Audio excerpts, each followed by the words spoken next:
Assalamualaikum adik-adik. Pada kesempatan kali ini, kita akan belajar pada tema 5, ekosistem, subtema 3, keseimbangan ekosistem pada pembelajaran 1. Sebelum kita memulai pembelajaran, jangan lupa untuk berdoa terlebih dahulu. Adik-adik yang cerdas, coba perhatikan ketiga gambar ini. Apa jenis simbiosis yang terjadi antara dua makhluk hidup pada gambar tersebut? Oke, pada gambar pertama, hubungan antara kupu-kupu dan bunga merupakan simbiosis mutualisme. Baik kupu-kupu maupun bunga sama-sama mendapatkan keuntungan. Kupu-kupu mendapatkan sari makanan dari bunga, bunga juga diuntungkan karena keberadaan kupu-kupu membantu bunga dalam proses penyerbukan. Gambar kedua. Pada gambar kedua, hubungan antara tali putri dan tumbuhan inangnya merupakan simbiosis parasitisme. Tali putri mendapatkan keuntungan dengan cara mengisap makanan dari inangnya, sedangkan tumbuhan inangnya dirugikan karena makanannya diambil. Pada gambar ketiga, hubungan antara ikan hiu dan remora merupakan simbiosis komensalisme. Ikan remora diuntungkan karena mendapatkan sisa makanan dari ikan hiu, sedangkan ikan hiu tidak dirugikan dan tidak diuntungkan dari keberadaan ikan remora. Nah, adik-adik, ketiga gambar tersebut menunjukkan hubungan makhluk hidup. Semua makhluk hidup memerlukan makhluk hidup lain untuk mempertahankan hidup. Makanan dan sumber energi menjadi salah satu faktor penting terjadinya saling ketergantungan antar makhluk hidup. Bentuk ketergantungan antar makhluk hidup diperlihatkan dalam sebuah rantai makanan dan jaring-jaring makanan. Ketergantungan antara makhluk hidup dan lingkungannya menjadi bagian dari kehidupan di dalam sebuah ekosistem.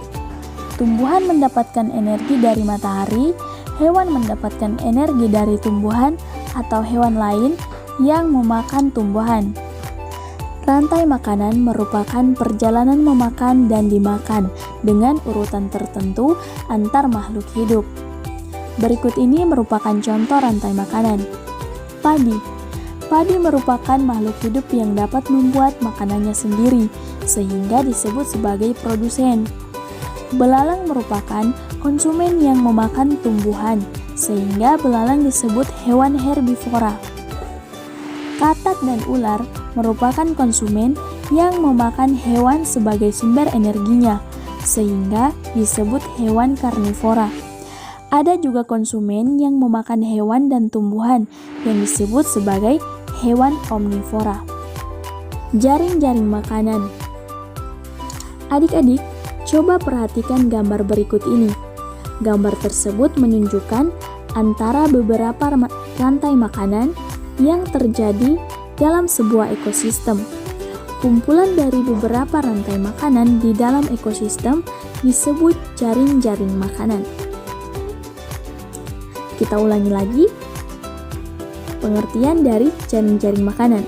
Jaring-jaring makanan adalah kumpulan dari berbagai rantai makanan yang disebut ekosistem. Pada jaring-jaring makanan dimungkinkan terjadinya persaingan antar makhluk hidup, baik dalam rantai makanan maupun di dalam jaring-jaring makanan. Contohnya pada gambar tersebut, terjadinya persaingan perebutan makanan antara tikus, belalang, dan ulat yang sama-sama memakan padi. Kemudian terjadinya persaingan antara ular dan elang dalam memakan tikus, katak, dan ayam. Nah, adik-adik, demikian pembelajaran kita hari ini.